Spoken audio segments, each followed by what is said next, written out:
Procolém da Primeira Câmara Criminal do Egrégio Tribunal de Justiça do Estado do Ceará, hoje, 1º de outubro do ano de 2024. Os cumprimentos iniciais às eminentes desembargadoras e ao eminente desembargador que compõe a Primeira Câmara, desembargadora Lígia, desembargador Carneiro, desembargadora Silvia, registrando a ausência da desembargadora Lira Ramos de Oliveira por encontrar-se em gozo de férias. Nossa saudação inicial também ao Ministério Público presente nesta sessão, através de Sua Excelência, Doutor Procurador de Justiça, Alcides Jorge Evangelista. Igualmente, nossos cumprimentos à Defensoria Pública, participando remotamente, através de Sua Excelência, o doutor Leonardo Antônio de Moura Júnior. Também cumprimentamos as senhoras e senhores advogados que participarão deste ato, sejam aqueles que realizarão sustentação oral ou os demais que acompanham a sessão. Também nossa saudação aos servidores do Tribunal de Justiça, Força Pública, estagiários, partes, público em geral. Iniciando os trabalhos, submeto à apreciação do colegiado a ata da sessão ordinária do dia 24 de setembro. Podemos considerá-la aprovada ou há alguma restrição? Pela aprovação. Declaro aprovada a referida ata. Destaco inicialmente para julgar os processos com pedido de vista. O primeiro deles trata-se do item 1 do roteiro, o qual traz habeas corpus de número 630929, dígito 85.2024.8.06, ponto sequência de 4 zeros. Esse processo tem como relatora a desembargadora Lígia, na sessão de julgamento do dia 24 de setembro, a eminente relatora votou pelo não conhecimento do habeas corpus, mas a desembargadora Lira pediu vista dos autos. Em face de sua ausência justificada, o julgamento fica adiado para a próxima sessão em que a desembargadora Lira esteja presente. Destacamos agora o item 2, que traz a apelação criminal de número 20.5982, dígito 39.2023.8.06.0300, em que apelante apelado Ministério Público, apelante apelado Francisco Rodrigo Balbino da Conceição, sob minha relatoria e revisão da desembargadora Lira Ramos de Oliveira. Igualmente adiado fica em face das férias da eminente desembargadora. O item 3 traz a apelação criminal 230279, dígito 42.2020.8.06, sequência de 301, em que é apelante apelado Ministério Público, apelante apelado Vitor da Costa Nascimento, também de minha relatoria e revisão da desembargadora Lígia. Na sessão do dia 24 de setembro, votei como relator pelo conhecimento e provimento do recurso da defesa e conhecimento e improvimento do recurso da apelação. A desembargadora Lira também pediu vista desses autos, pela mesma razão que o anterior, fica adiado o seu julgamento.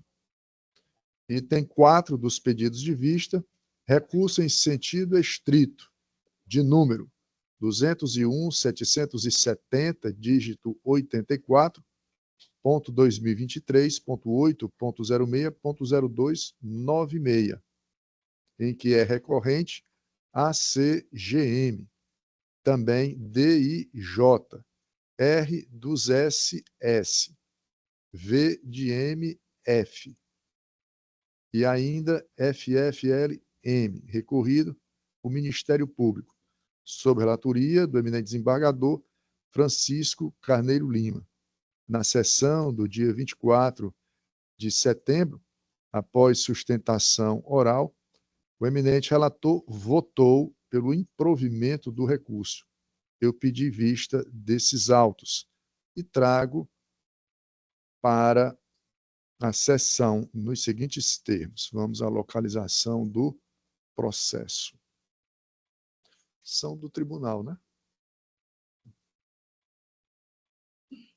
Um instante só para localizarmos.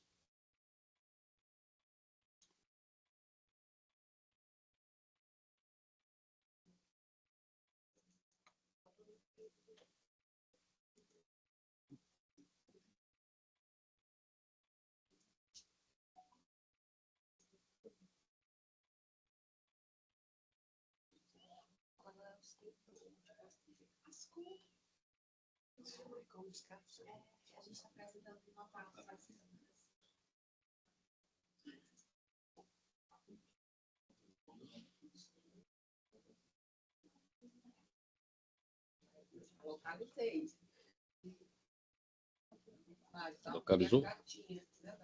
Eu mandei pelo chat. Da caixinha.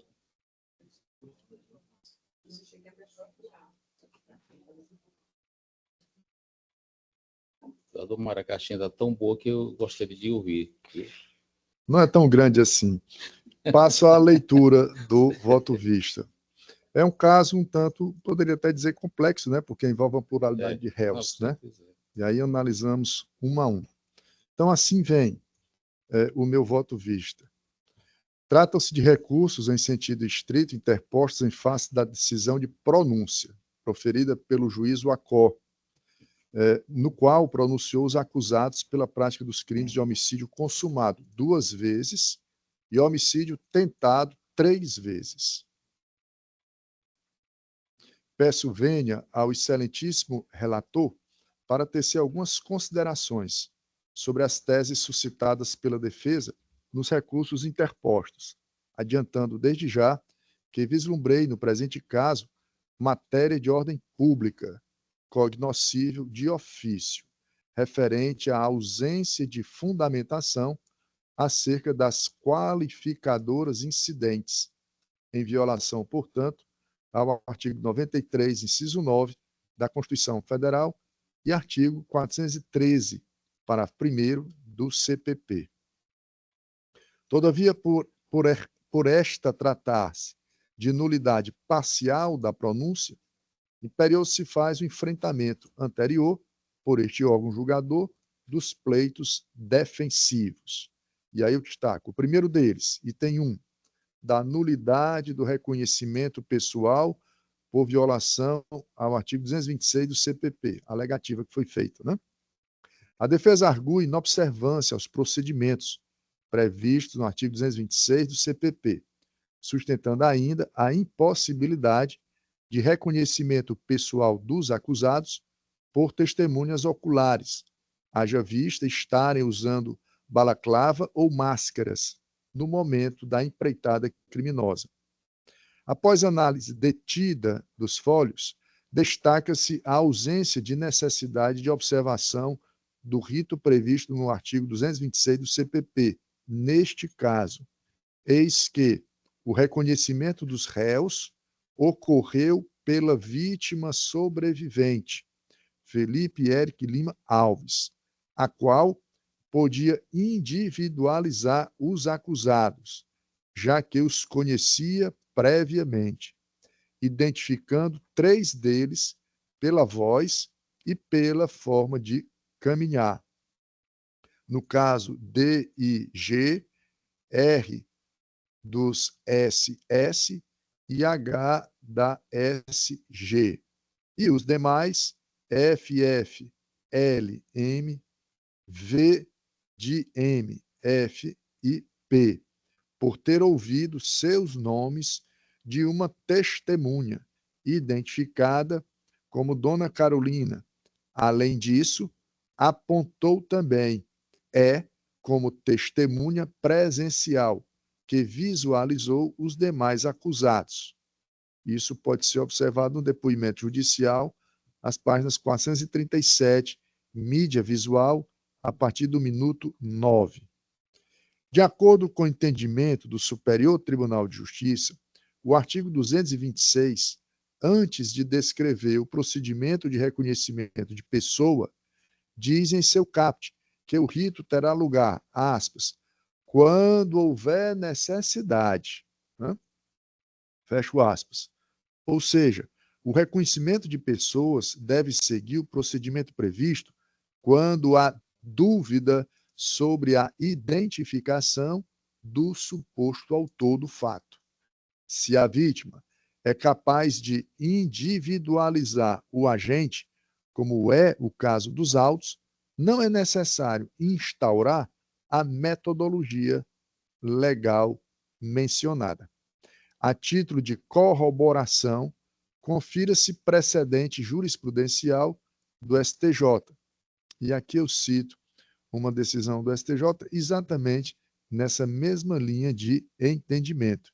Decisão esta que teve como relator o ministro Reinaldo Soares da Fonseca, quinta turma, e o julgamento no dia 25 de abril do ano passado, no agravo regimental, no HC de número 769.478 do Rio Grande do Sul. Seguindo, por outro lado, em relação ao acusado Antônio ACGM,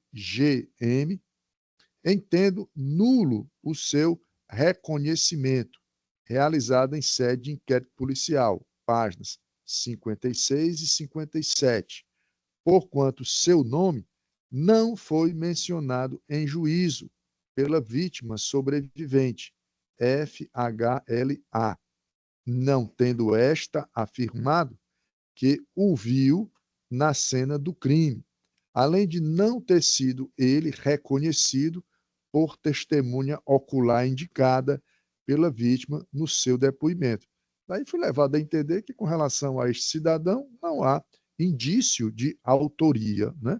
Dadas essas omissões em juízo. Continuo. Diante disso, não se extrai de seu relato judicial a narrativa de que o acusado teria ido à sua casa para lhe ameaçar de morte, caso prestasse depoimento em inquérito policial acerca do crime em comento. A vítima relata que, ao ir visitar sua avó na região dominada pelo suposto réu, este o teria informado que ele poderia frequentar o local, mas não poderia ficar, aspas, de leva e trás, sem mencionar, contudo, o crime ora investigado. Depoimento judicial, às páginas 437, mídia visual. Além disso, a testemunha X informou em sede judicial que não presenciou o fato criminoso, tendo apenas escutado de testemunhas oculares os apelidos dos responsáveis pela ação criminosa. Prova de ouvir dizer ou testemunho indireto.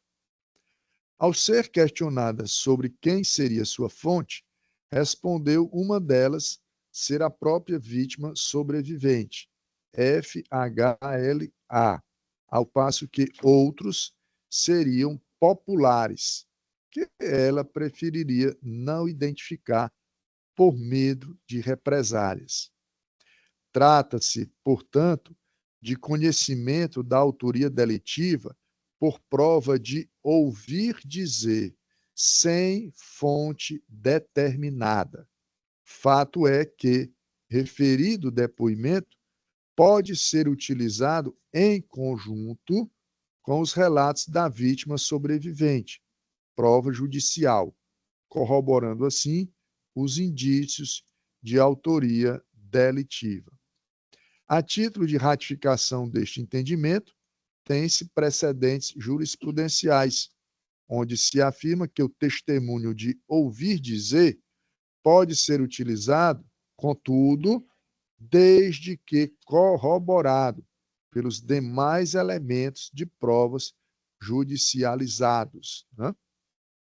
E aqui eu cito um trecho de uma decisão que eu trago, a qual diz: a prova testemunhal, mesmo que indireta em relação aos fatos, possui validade e relevância na formação do convencimento judicial quando corroborada por outros elementos probatórios, como ocorre no caso dos autos. Essa decisão de relatoria do ministro Joel Ilan Pacionic, quinta turma também, julgada em 26 de setembro de 2023, no agravo em recurso especial de número 2275.215 do Paraná. Continuando. Importante ressaltar, todavia, que a jurisprudência rechaça a utilização isolada nos autos do testemunho indireto e provas produzidas tão somente em inquérito policial, para comprovar indícios de autoria na fase de pronúncia. Nesse sentido, trago também decisões do conhecimento da Câmara. E continuo.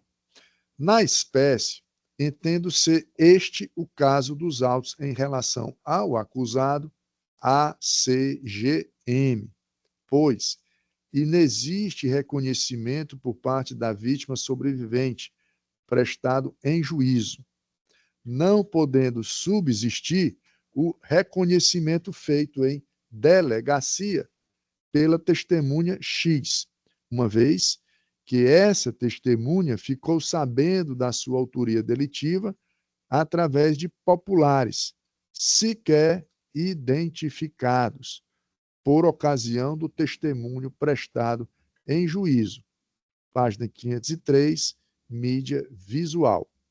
Dessa forma, conclui-se que, no caso dos autos, há parcial nulidade no que tange aos reconhecimentos pessoais realizados com amparo no artigo 226 do CPP, devendo aqueles que não se encontram fundamentados pelo depoimento judicial da vítima sobrevivente serem desentranhados dos fóruns processuais, por serem provas nulas e inadmissíveis, já que realizados pela testemunha X, que se encontra impossibilitada de reconhecer qualquer autor do crime, pois suas informações sobre a autoria delitiva derivam de fonte indeterminada, sendo esta inapta para o processo penal. Desta feita, reconheço parcialmente a preliminar suscitada, e diante deste cenário, a fim de evitar qualquer influência sobre os jurados, devem ser desentranhados dos autos os reconhecimentos realizados em fase pré-processual, em desfavor do réu ACGM, os quais se encontram acostados às páginas 56 e 57 e 63 e 64, pois, como já dito, baseado apenas e exclusivamente no testemunho indireto da testemunha X e em prova produzida unicamente em inquérito policial, violando-se, portanto, o artigo 155 do CPP. Analisando agora a segunda arguição, que se refere aos requisitos da pronúncia, materialidade e indícios de autoria delitiva.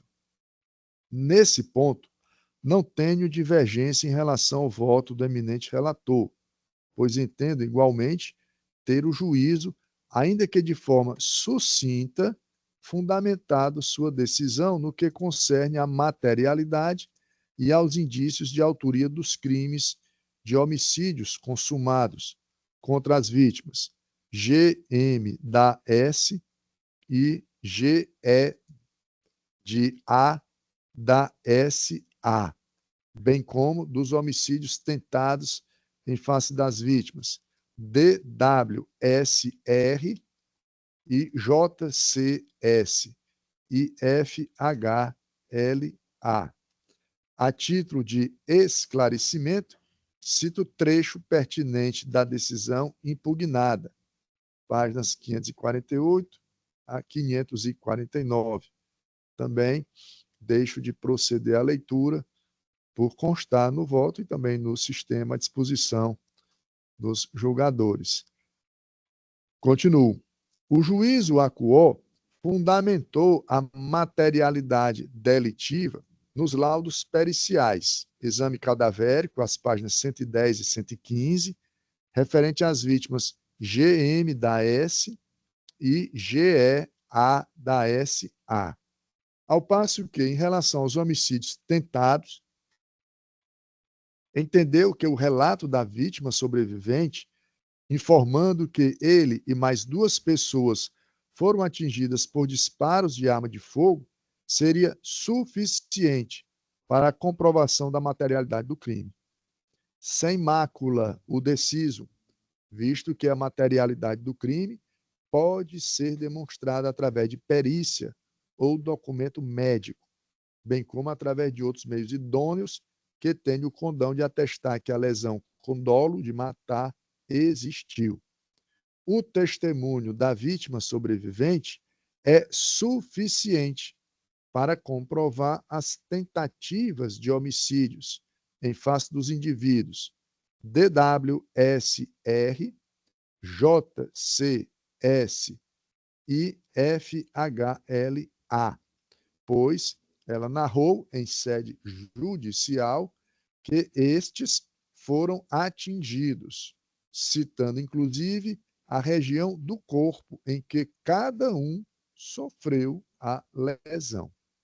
A propósito, não é outro entendimento do STJ acerca do tema em debate.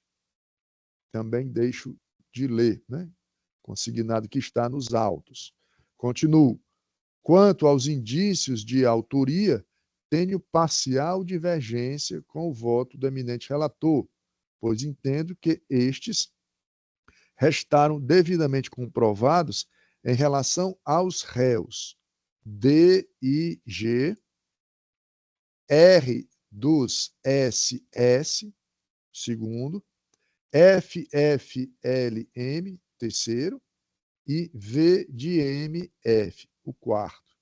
Conforme dito alhures, a vítima sobrevivente FHLA individualizou os acusados, já que os conhecia previamente, identificando 3 pela voz e pela forma de caminhar. No caso, seriam D e G, R dos SS e H da SG. E os demais, FFLM e V de MF e P, por ter ouvido seus nomes de uma testemunha identificada como Dona Carmelina. Além disso, apontou também como testemunha presencial que visualizou os demais acusados. Tudo isso consta no depoimento judicial, as páginas 437, mídia visual. De acordo com o precedente do STJ, observa-se a existência de depoimento que aponta os acusados como autores dos crimes, inexistindo a figura abominável do testemunho de ouvir dizer, testemunho prestado com apoio em boatos, sem indicação da fonte.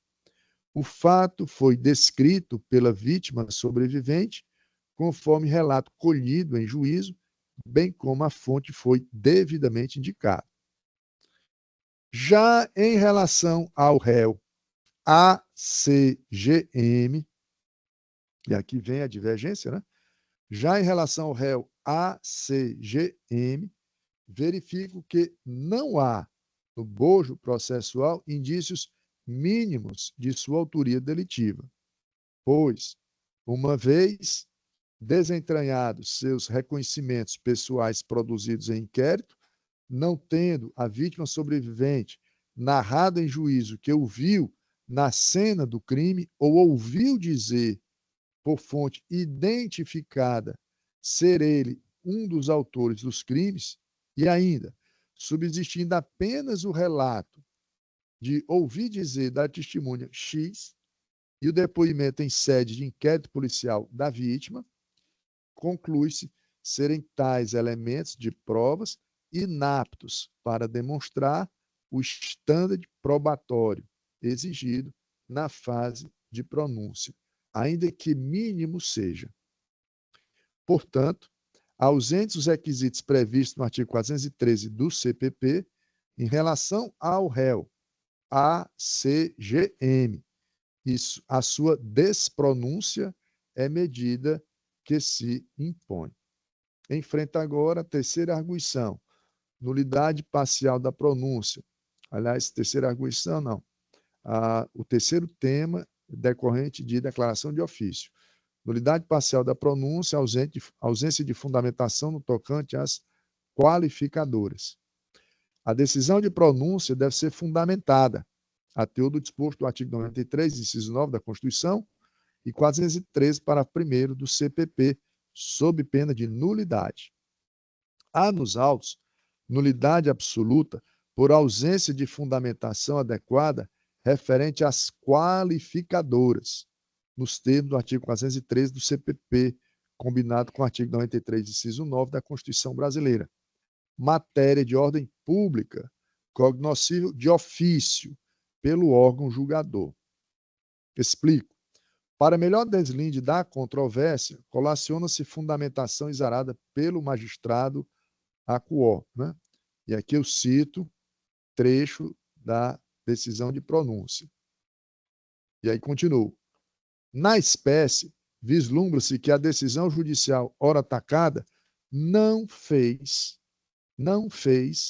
qualquer afirmação, ainda que sucinta, acerca da admissibilidade da qualificadora descrita no artigo 121, parágrafo 2º, inciso 1 do Código Penal, não especificando a razão de terem os réus sido pronunciados pelo cometimento do delito de homicídio praticado por motivo torpe e de modo a impossibilitar a defesa da vítima, impedindo com isso até o exercício do contraditório e da ampla defesa, visto que não se sabe nem por quais motivos as qualificadoras foram admitidas, havendo tão somente uma presunção de razões, por extração da narrativa dos fatos realizada na pronúncia.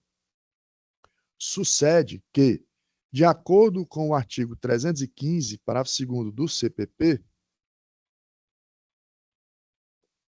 é insuficiente essa fundamentação implícita, com a simples menção do artigo de lei, sem explicar ou explicitar sua relação com a causa ou a questão decidida. Veja-se, e aqui eu cito o dispositivo legal em comento, né? Diz lá o artigo 315, parágrafo 2º, inciso 1. Não se considera fundamentada qualquer decisão judicial, seja ela interlocutória, sentença ou acórdão, que, inciso 1, limitar-se à indicação, à reprodução ou à paráfrase de ato normativo sem explicar sua relação com a causa ou a questão decidida. Continuo.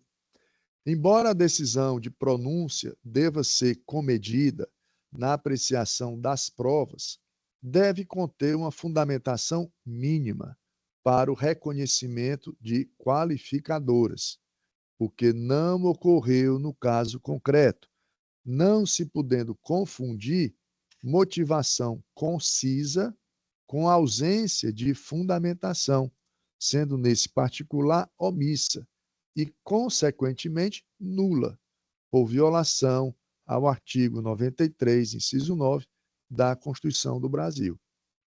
A propósito, colhe-se jurisprudência deste egrégio tribunal a respeito do reconhecimento de nulidade parcial do deciso. Cito aqui decisão da segunda Câmara Criminal do Tribunal de Justiça, relatoria do eminente desembargador Sérgio Luiz Arruda Parente, datada de 20 de março de 2019. Continuo já concluindo.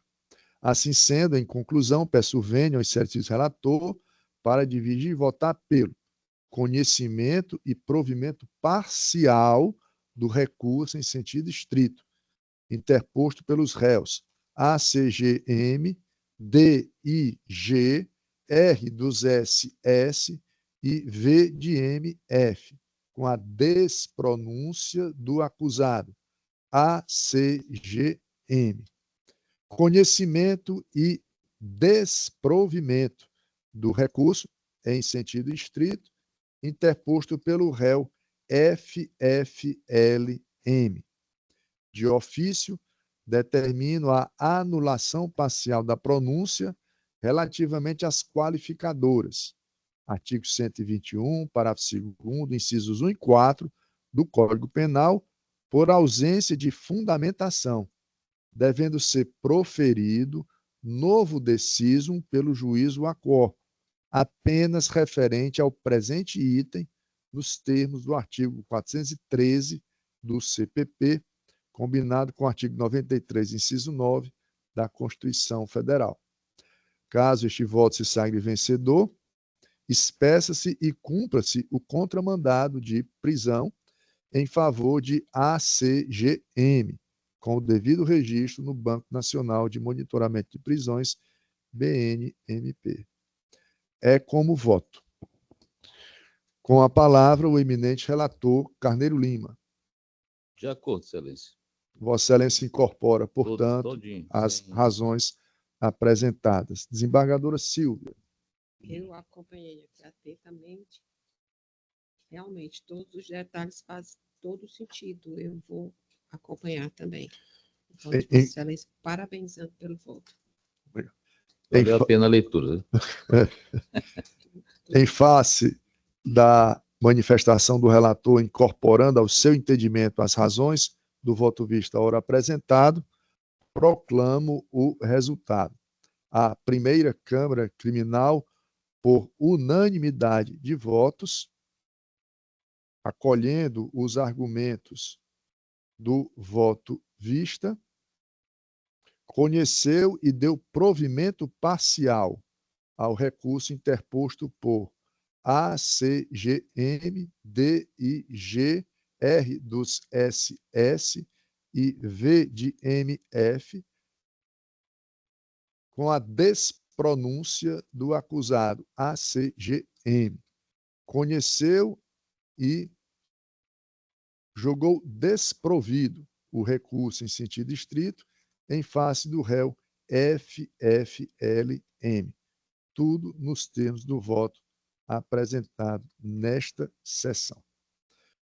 Não havendo mais processo a ser julgado com pedido de vista, passaremos ao julgamento dos processos, já que nós temos só 2 solicitações de sustentação oral, passaremos ao julgamento dos processos com sustentação oral e, na sequência, a proclamação dos resultados referentes aos demais feitos, já votados através do voto provisório. O primeiro processo a ser julgado, com pedido de sustentação, é o do item 19 do roteiro, em sede de habeas corpus. Habeas corpus do item 19.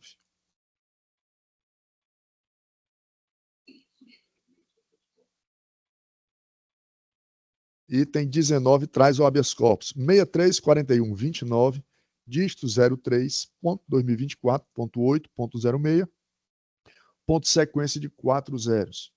Impetrante o doutor Rogério Feitosa Carvalho Mota e ainda Arthur Feitosa Arraes Martins.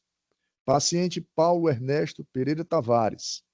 Impetrado, juiz de direito da comarca de Aurora. Sob relatoria do eminente desembargador Francisco Carneiro Lima, a quem concedo a palavra. Senhor presidente, Pois não? senhor relator e demais componentes dessa colenda da Câmara, Pois não? senhor advogado da sustentação oral, em função do meu vínculo com a cidade de Aurora, especialmente por conhecer em loco a atuação do delegado, por uma questão prudencial e ética, eu dou-me por suspeito e na próxima sessão virá um outro membro Certo. a representar o Ministério Público. Pois não, em face da manifestação do Ministério Público, na pessoa de Sua Excelência, o doutor Procurador de Justiça, Alcides Jorge Evangelista, manifestando a sua suspeição no julgamento deste processo, dada a sua ligação com a comarca e com o fato, né, o caso em si, não poderemos, então, submeter a julgamento, né, porque temos que ter a participação obrigatória do Ministério Público neste feito, ficando, portanto, adiado o julgamento deste processo para a próxima sessão. Doutor Alcides, Vossa Excelência vê necessidade da Câmara oficiar a Procuradoria solicitando um procurador para funcionar especificamente neste ato, ou isso pode ser feito independente de ofício? Pode ser feito administrativamente. Administrativamente mesmo, né? Ok. Muito bem, então passamos para o próximo processo, item 14, processo de pauta, né? Agora, um recurso em sentido estrito, item 14. Senhor presidente, Barra do Mário. Pois não, doutor Rogério, pois não? Excelência, eu sei que vai ficar para a próxima sessão, mas poderia só consignar em ata ou no termo da sessão a presença dos advogados? Sim, com certeza. Pronto, está ótimo. Eu agradeço demais até para prestar conta com o constituinte. Certamente, doutor Rogério, certamente. Tá bom. Obrigado, excelência. Boa tarde a todos, bom trabalho. Item 14 traz o recurso em sentido estrito de número 325, dígito 44.2013.8.06.0044, em que é recorrente Eliabe Gomes da Silva, recorrente também Maria Ângela da Silva, recorrido o Ministério Público, sob minha relatoria. Vamos à identificação do processo.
Eu indago a Sua Excelência, o doutor advogado Henrique Magalhães Coutinho Mota, e também ao Ministério Público, se tem alguma objeção quanto à dispensa da leitura do relatório, já que se trata de processo objeto do conhecimento da turma julgadora, que inclusive já manifestou voto provisório no sistema.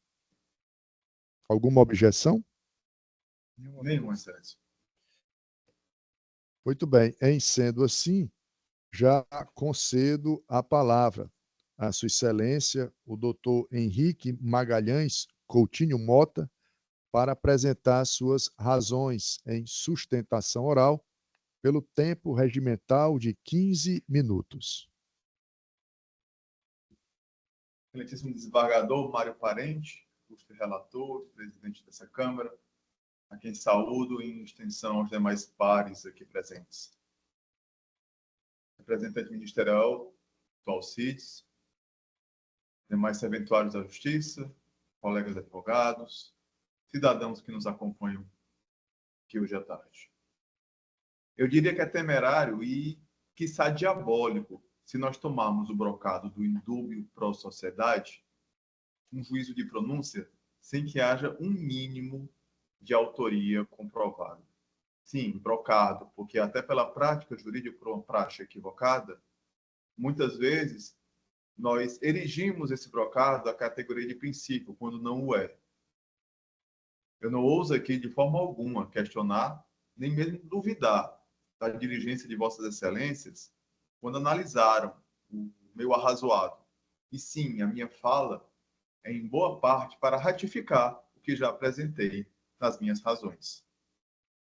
Primeiro ponto que eu trago como grande categoria é de que não existe qualquer elemento comprobatório, mesmo indiciário, da autoria do senhor Eliabe no fato que está sendo processado nos autos principais. E o segundo ponto que também trago à atenção de Vossas Excelências é quanto à justificativa genérica da acusação de que a autoria estaria demonstrada pelo simples fato de se estar dizendo que restou demonstrada. Ou seja, não houve uma associação a quais fatos comprovaram essa demonstração de autoria, o que nem poderia, dado que ela não existiu. Em um breve relato, o fato criminoso aconteceu no ano de 2008. As investigações se estenderam até o ano de 2013.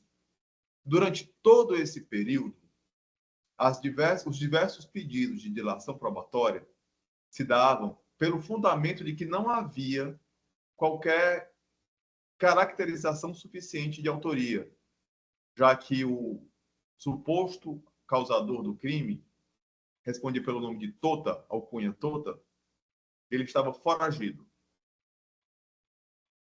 Apenas no ano de 2011, de um fato ocorrido em 2008, o nome do senhor Eliabe, ora recorrente, é referido pela primeira vez.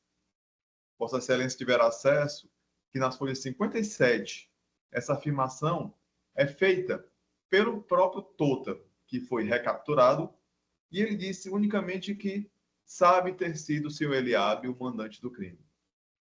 Quando indagado da forma que ele sabia dessa informação, ele disse, abre aspas, ter conhecimento, fecha aspas.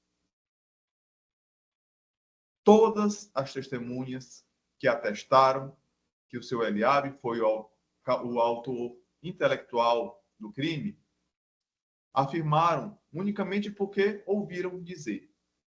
Há pouco nós ouvimos o catedrático, diria, relatório, voto, desembargador Mário Parente, em que ele dizia que, em juízo, as provas devem ser ratificadas. No caso, em juízo, nenhuma das testemunhas afirmou ser o seu Eliabe autor intelectual do crime cometido. Da mesma forma, todas as testemunhas disseram que sabem por ouvir dizer. Nem mesmo uma trouxe qualquer outro elemento de prova que não o eu sei. Eu ouvi dizer, porque todos sabem. E essas são as expressões que são utilizadas durante a instrução probatória, expressões essas que não corroboram com nenhuma outra prova trazida aos autos. Excelências, a única testemunha que trouxe categoricamente a afirmação de que o senhor Eliabe é autor intelectual, repito, foi o dito Tota, um criminoso convicto, foragido da justiça, com diversas passagens pelos mais abjetos crimes, com dívidas com o crime organizado, e conforme ele próprio afirmou, com jurado de morte, considerando o envolvimento que ele tem com o crime. Já por outro lado, o senhor Eliabe trouxe como prova a carta da família, da filha da vítima, em que ela atestava categoricamente a amizade que o senhor Eliabe tinha com sua família, todo o relacionamento, e das vezes que, inclusive, ele prestou caridade para com a família antes mesmo da morte de seu pai. Durante a instrução criminal, houve um certo momento em que a defesa solicitou a acareação do senhor Eliabe com os testemunhos de acusação. Nenhum dos acareados afirmou que o senhor Eliabe era autor daquele crime. Pelo contrário, disseram que nunca sequer cruzaram com a pessoa de Eliabe, sequer trocaram um bom dia. E essa foi uma das indagações que foi feita. Os acareados disseram, eu nunca troquei um bom dia com o senhor Eliabe, não sei nem quem ele é. não o conheciam.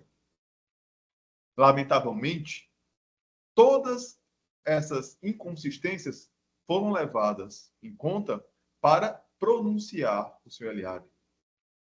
Ressalta aos olhos, excelências, que fugiu, com todo o respeito possível, fugiu ao devido processo legal a acusação que foi feita.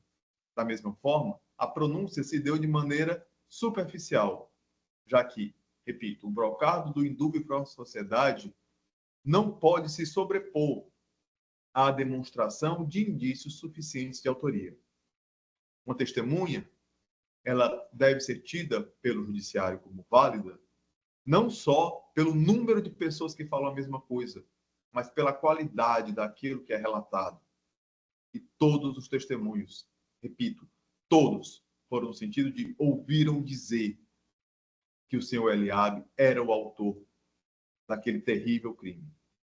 Aqui, excelências, eu não me dou trabalho e não há necessidade de adentrarmos no fato criminoso propriamente dito.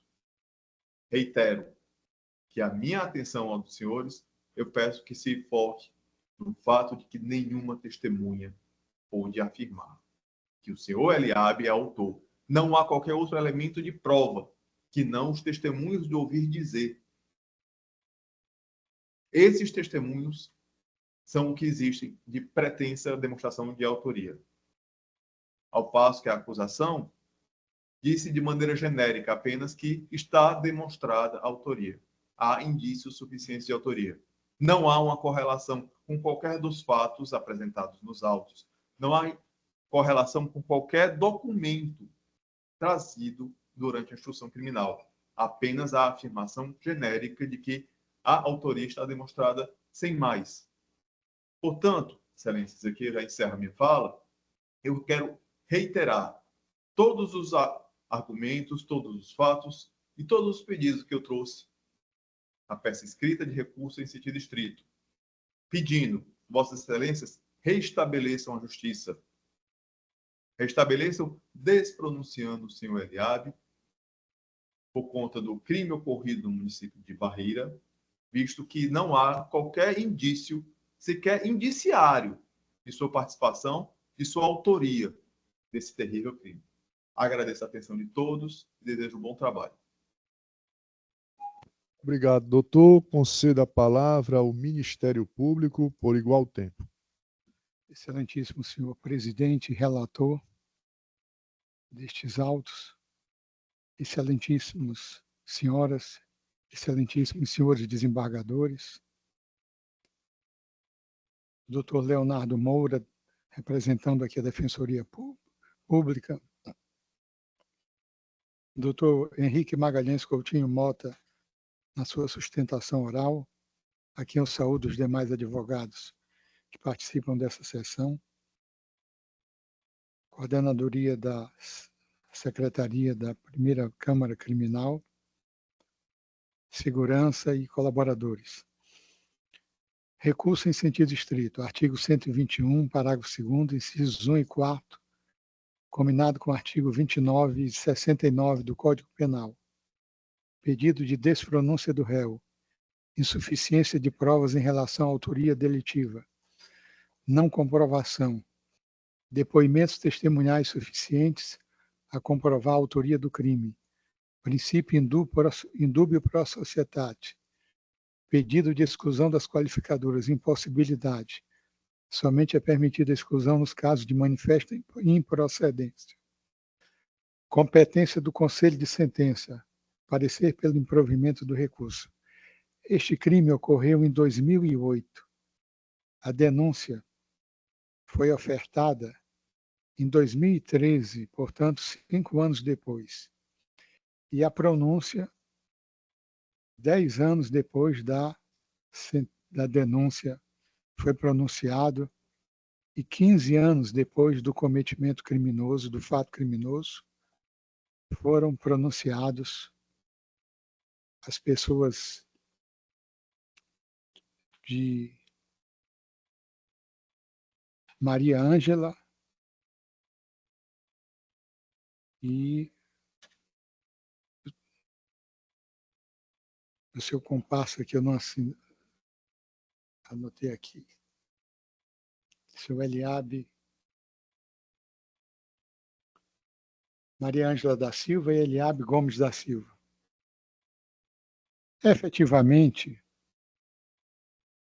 uma comarca de entrância inicial, apuração do fato demorada, se decorreu da sua repercussão e do certo temor incutido em relação ao esclarecimento desse fato, principalmente em relação às pessoas que pudessem depor. Foi uma chacina. Foram assassinadas 5 pessoas nesse fato específico. E a autoria recai sobre a filha de uma das vítimas, exatamente a recorrente Maria Ângela da Silva, em virtude da informação de que a própria mãe teria sido mandante da morte do pai da Maria Ângela. E com a conivência do sobrinho João Paulo da Silva.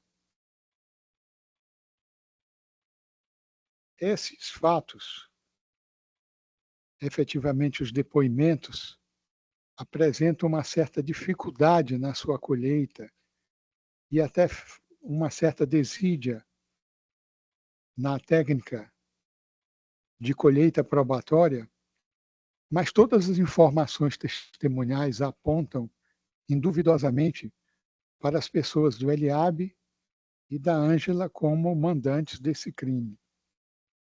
Efetivamente,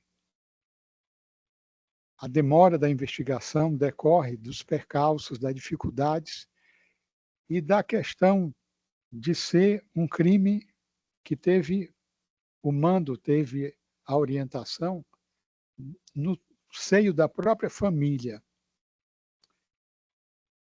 Os depoimentos existentes, embora apresentem uma forma cansativa no seu teor, eles são harmônicos na indicação da autoria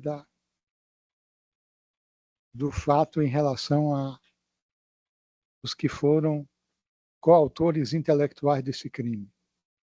Efetivamente, em relação aos executores, profissionais do gatilho, em torno de 6, eles não foram identificados, mas efetivamente o que se exige na sentença de pronúncia é indícios minimamente consistentes da autoria e da materialidade do fato. Esses indícios mínimos estão contidos nas informações testemunhais.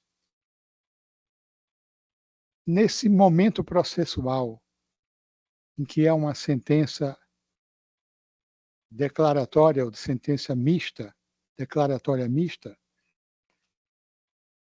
o desacolhimento da acusação redundaria em frustrar ao foro competente, ao foro legítimo para apreciar os crimes dolosos contra a vida, a apreciação desse crime, subtrair ao júri a sua competência natural, o desaguadouro da resolução das dúvidas questionadas aqui pela defesa, que mais fez uma sustentação de uma sentença condenatória do que propriamente de uma decisão de pronúncia. Então, por essas razões, não obstante a morosidade da apuração e a superposição de informações, não restam dúvidas sobre a motivação e a origem dos crimes, e que essa maioria de vítimas, com exceção da destinatária, que seria a senhora Maria das Graças, todas as outras vítimas estavam na hora errada, no momento errado em que foram eliminadas. Então, em homenagem a essa necessidade de que a sociedade julgue essa chacina, inclusive poderá haver até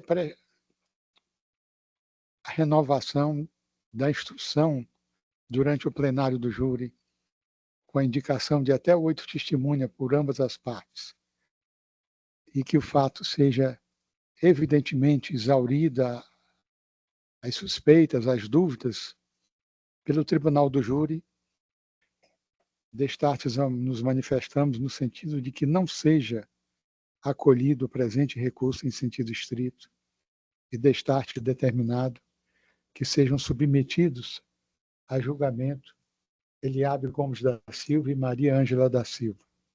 É como nos manifestamos, excelências. Pois não. Eu vou passar a leitura da proposta de ementa, mas mesclando-a com trechos do voto, notadamente no que pertine às provas apuradas, demonstrando a existência de indícios de autoria acerca do fato. Então, o projeto de ementa está assim apresentado. Existência de indícios suficientes de autoria aptos a justificar a remessa do caso ao tribunal do júri. Princípio indubio pro societate. Desnecessário juízo de certeza imprescindível. Ao édito condenatório. Pedido de exclusão das qualificadoras. Súmula 3 do TJCE. Item 1. Para fins de decreto de pronúncia nos termos do artigo 413 do CPP, é necessário apenas que o juízo togado firme seu convencimento acerca da existência do crime, bem como dos indícios de autoria, sendo despiciendo perquirir em tal momento da marcha processual um juízo de certeza, semelhante ao que é exigido na prolação de uma sentença condenatória no procedimento ordinário. Precedentes. Como é sediço, na fase de pronúncia, analisa-se apenas a admissibilidade da acusação, sem qualquer avaliação de mérito, sendo desnecessário o juízo de certeza que é imprescindível ao édito condenatório, por vigorar nessa fase o decantado indúbio pro societate. 3. Ao contrário do que sustenta a defesa, não há no feito apenas relatos de, aspas, ouvi dizer, pois houve testemunha em juízo confirmando que o acusado foi o mandante do crime, não sendo, portanto, uma pronúncia baseada apenas no testemunho indireto, havendo lastro probatório mínimo para sustentar a decisão de pronúncia e remeter o caso ao tribunal do júri. Verifica-se que os elementos de informação colhidos no inquérito policial foram confirmados em juízo, não havendo que se falar em pronúncia fundada exclusivamente nos depoimentos prestados na fase inquisitorial. Aqui eu saio um pouco da leitura do projeto de ementa e vou para o bojo da fundamentação do voto, para exatamente retirar dali as provas apuradas que, a meu juízo, fundamentam a decisão de pronúncia. E aí, menciono, cito a título de exemplo o depoimento testemunhal prestado por João Paulo Soares da Silva, Tota, alvo principal, cujo relato assim pode ser transcrito, aspas, que o relacionamento da senhora Maria e do senhor Chico Cândido era péssimo, que a filha se dava melhor com o pai, que a Deisa ficou muito abalada com a morte do pai, que ela achou que a mãe tinha a ver com a morte do pai, que a tia nem ligava muito, que ela chegou a comentar que a Deisa estava ameaçando ela, que a senhora Maria das Graças se sentia ameaçada pela Deisa, que nas ameaças dizia que tanto ia mandar matar ela, quanto ia matar o declarante, porque dizia que tinha matado o pai dela, que chegou a voltar para Barreira, que não devia nada a ela, que não tinha feito nada com o pai dela, que as pessoas foram para matá-lo, que só não morreu porque estava no banheiro e este é afastado da casa, que o pai estava dentro de casa no sofá, que quando estava no banheiro tomando banho, com pouco tempo, as pessoas chegam e a mãe sai correndo dizendo: corre que a polícia está aí. Que falou só assim, que correu porque estava foragido na época, que a Ângela estava ameaçando tanto a mãe dela quanto a sua pessoa, que uma vez estava bebendo com o pai no pé de uma árvore num dia em que o Hélio, Eliabe, encostou numa EcoSport prata e entrou na casa da finada Maria. E o pai foi até lá e tiveram uma conversa entre eles três. E quando ele voltou, contou que falou que, aspas, quem vinha matar, às vezes morria. Fecho aspas. E não sabe qual motivo, porque ele conhece o pai desde pequeno. Disse ainda, aspas, não mexa com minha nega, não, senão vai morrer aqui dentro de Barreira, fecho aspas. Que o pai respondeu isso, aspas, às vezes quem vai matar, morre, fecho aspas. Que acha que foram para matar sua tia e a si, que a única pessoa que tinha desavença era sua prima, que a desavença era por causa da morte do pai dela, que foram 8 pistoleiros, e que requer dinheiro, e que não tinha nenhum revólver, apenas pistola .40, que foi gasto muito dinheiro, que as pessoas que estavam no bar morreram de graça. O pai morreu porque não disse que estava em casa e que a tia estava predeterminada a morrer. Fecho aspas. Em delegacia, João Paulo Soares da Silva, Tota, afirmou que tinha conhecimento que um dos autores desta chacina foi um indivíduo conhecido como Noé Vieira Lima, que é o mesmo Noé Vieira da Silva, juntamente com outros indivíduos da localidade de Pedras,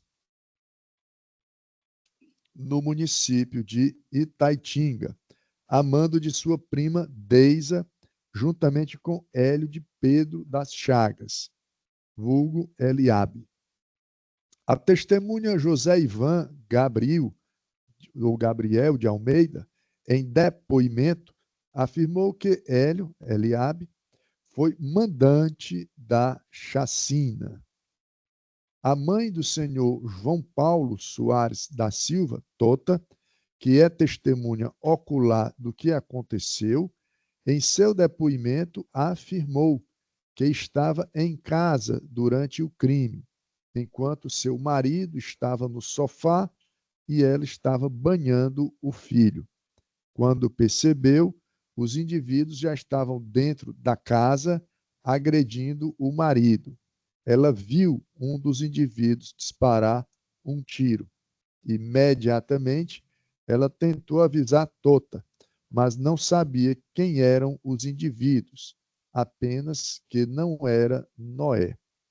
Ademais, ao contrário do que sustenta a defesa, não há no feito apenas relatos de ouvir dizer, pois houve testemunha em juízo confirmando que o acusado foi o mandante do crime, não sendo, portanto, uma pronúncia baseada apenas no testemunho indireto, havendo lastro probatório mínimo para sustentar a decisão de pronúncia e remeter o feito ao tribunal do júri.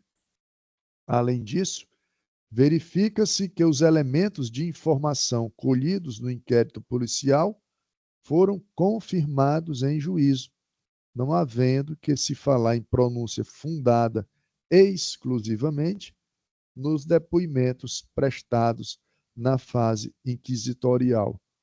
Retorno agora à leitura do projeto de ementa na sequência do raciocínio. Desta feita, item 5, do projeto. Desta feita, a valoração das provas produzidas deve ser resguardada ao tribunal do júri, porquanto eventual dúvida acerca da autoria delitiva será dirimida pelo conselho de sentença, sob pena de que, decidindo-se em sentido contrário, o juízo togado usurpe uma competência que é constitucionalmente assegurada ao júri. 6. Com relação ao pedido de retirada das qualificadoras previstas nos incisos 1 e 4 do parágrafo 2º do artigo 121 do Código Penal, uma vez que só é possível realizar o decote da qualificadora quando mostrar-se totalmente improcedente e divorciada dos elementos colhidos, o que não é o caso dos autos, medida que se impõe é o desacolhimento do pleito recursal, para que o mérito da demanda e a configuração ou não das qualificadoras seja analisado pelo Conselho de Sentença, já que nesta fase do procedimento do júri vigora o indúbio pro societate.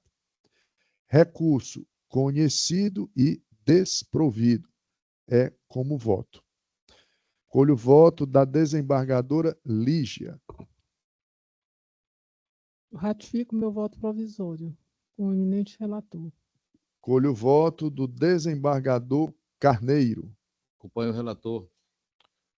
Proclamo o resultado. A primeira Câmara Criminal, à unanimidade de votos, conheceu do recurso em sentido estrito para julgá-lo desprovido.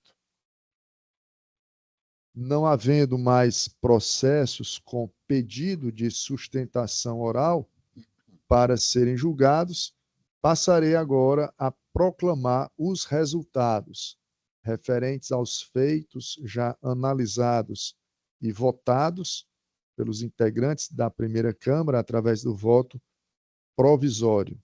Como faço habitualmente, irei identificar o item do roteiro e o resultado final. Julgando habeas corpus, item 1, habeas corpus de minha relatoria, votei pelo conhecimento e denegação da ordem. Segundo o meu roteiro, aguardando a votação dos demais membros da turma julgadora. Desembargadora Lígia, como vota?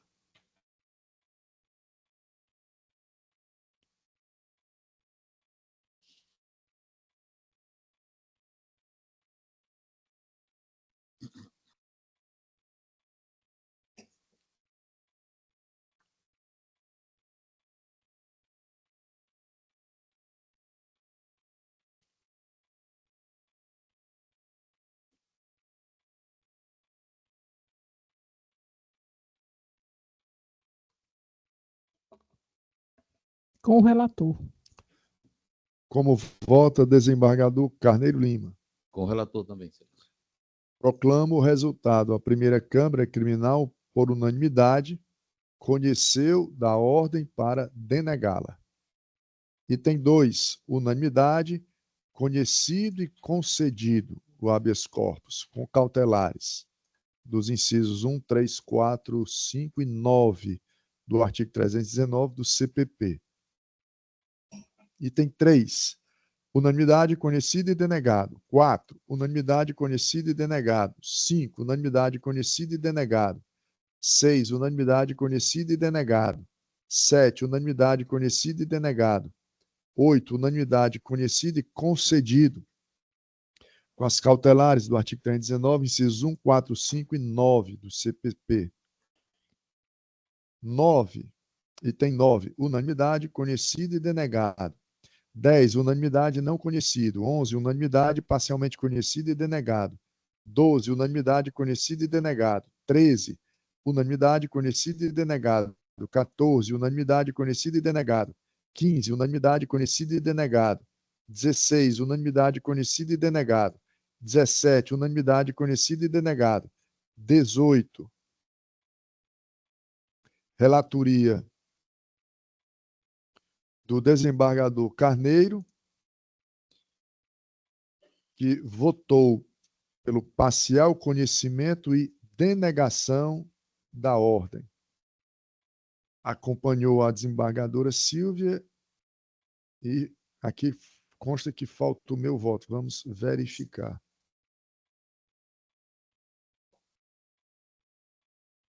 Um instante só.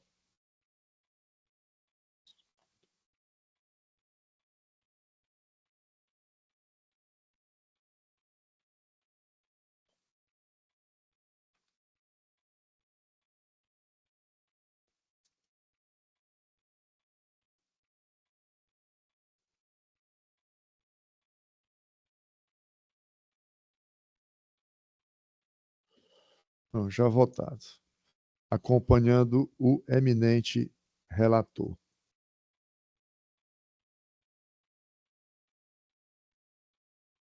Proclamo o resultado. A primeira Câmara Criminal, por unanimidade de votos, conheceu parcialmente da ordem para denegá-la. Item 19 fora adiado, né? Em face da suspeição do Ministério Público. Item 20. Relatoria do desembargador Carneiro, votou pelo conhecimento e denegação da ordem.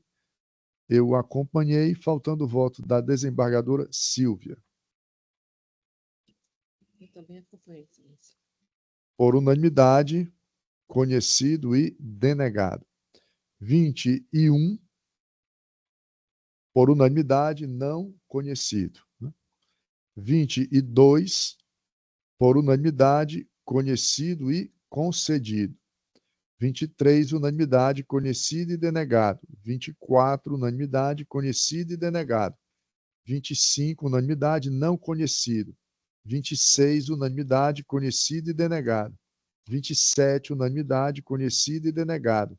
28, unanimidade, conhecido e parcialmente concedido. 29, unanimidade, conhecido e denegado com recomendação. 30, unanimidade, conhecido e denegado. 31, unanimidade, prejudicado. 32, unanimidade, prejudicado. 33, unanimidade, conhecido e denegado com recomendação. Julgando conflitos de competência, item 1, unanimidade, competente o juízo suscitante, é o juiz de direito do primeiro juizado especial da violência doméstica e familiar contra a mulher de Fortaleza. 2, unanimidade, competente o juízo suscitante, o mesmo juízo. Julgando embargos de declaração, item 1, unanimidade, conhecidos e rejeitados. 2, unanimidade, conhecidos e rejeitados. 3, unanimidade, conhecidos e rejeitados. 4, unanimidade, conhecidos e rejeitados. Julgando processos de pauta, pauta número 33. Item 1, unanimidade, conhecido e desprovido o recurso. Pauta de número 34, item 2, adiado em razão das férias da revisora, desembargadora Lira. O mesmo acontecendo com os itens 3, 4, 5. Pauta de número 35, item 6. Unanimidade, conhecido e desprovido o recurso. 7, unanimidade, conhecido e desprovido. 8, unanimidade, conhecido e desprovido. 9, unanimidade, conhecido e desprovido. 10, unanimidade, conhecido e desprovido. 11, unanimidade, conhecido e desprovido. 12, unanimidade, conhecido e desprovido. 13, unanimidade, conhecido. Retificando. Item 12, agravo de execução penal, conhecido e provido por unanimidade. Item 12, unanimidade, conhecido e provido o agravo. Item 13, por unanimidade, conhecido e desprovido. 14, já julgado com sustentação oral. 15, unanimidade, não conhecido. 16, unanimidade, conhecido e desprovido. 17, unanimidade, parcialmente conhecido e desprovido. 18, unanimidade, conhecido e desprovido. 19, unanimidade, conhecido e desprovido. 20, unanimidade, conhecido e provido. 21, unanimidade, conhecido e desprovido. 22, unanimidade, conhecido e desprovido. 23, unanimidade, conhecido e desprovido. 24, unanimidade, conhecido e desprovido. 25, unanimidade, conhecido e provido. 26, unanimidade, conhecido e desprovido. 27, unanimidade, conhecido e desprovido. 28, unanimidade, conhecido e desprovido. 29, unanimidade, conhecido e desprovido. 30, unanimidade, parcialmente conhecido e provido. 31, unanimidade, conhecido e desprovido. 32, unanimidade, conhecido e provido. 33, unanimidade, conhecido e parcialmente provido. 34, unanimidade, conhecido e desprovido. 35, unanimidade, conhecido e parcialmente provido. 36, unanimidade, conhecido e desprovido. 37, unanimidade, conhecido e desprovido. 38, unanimidade, conhecido e provido. 39, unanimidade, conhecido e desprovido. 40, unanimidade, conhecido e desprovido. 41, unanimidade, conhecido e provido. 42, unanimidade, conhecido e provido. 43, unanimidade, conhecido e desprovido. 44, unanimidade, conhecido e desprovido. 45, unanimidade, conhecido e parcialmente provido. 46, unanimidade, conhecido e desprovido. 47, unanimidade, conhecido e parcialmente provido. 48, unanimidade, conhecido e provido. 49, unanimidade, conhecido e desprovido. 50, unanimidade, conhecido e desprovido. 51, unanimidade, conhecido e desprovido. 52, unanimidade, conhecido e desprovido. 53, unanimidade, conhecido e desprovido. 54, unanimidade, conhecido e desprovido. 55, unanimidade, conhecido e parcialmente provido. 56, unanimidade, conhecido e parcialmente provido. 57, unanimidade, conhecido e desprovido. 58, unanimidade, parcialmente conhecido e parcialmente provido. 59, unanimidade, conhecido e desprovido. 60, unanimidade, conhecido e parcialmente provido. 61, unanimidade, conhecido e parcialmente provido. 62, unanimidade, conhecido e parcialmente provido. 63, unanimidade, conhecido e desprovido. 64, unanimidade, conhecido e desprovido. 65, unanimidade, conhecido e parcialmente provido. 66, unanimidade, conhecido e desprovido. 67, unanimidade, conhecido e desprovido. 68, unanimidade, conhecido e desprovido. 69, unanimidade, conhecido e desprovido. 70, relatoria da desembargadora Silvia, adiado a pedido da relatora.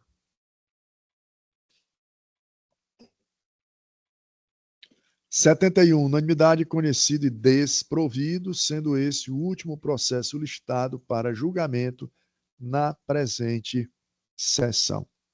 Indago a doutora Larissa para que nos informe quantos processos efetivamente julgados nessa 1h30 de sessão. 105 processos julgados. Ontem nós julgamos cerca de 91 em 6 horas, né? Na sessão criminal, hoje 105 em 1h30 aproximadamente. Os que não julgamos porque foram pedidos vistos. Isso. Foram os adiados, em razão do pedido de vista. Algum assentamento a fazermos na ata antes do encerramento? Não havendo manifestação, agradecendo a Deus por mais uma tarde de trabalho, declaro encerrada a presente sessão, desejando a todos um bom final de tarde.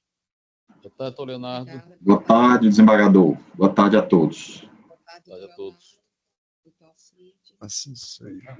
Boa tarde a todos.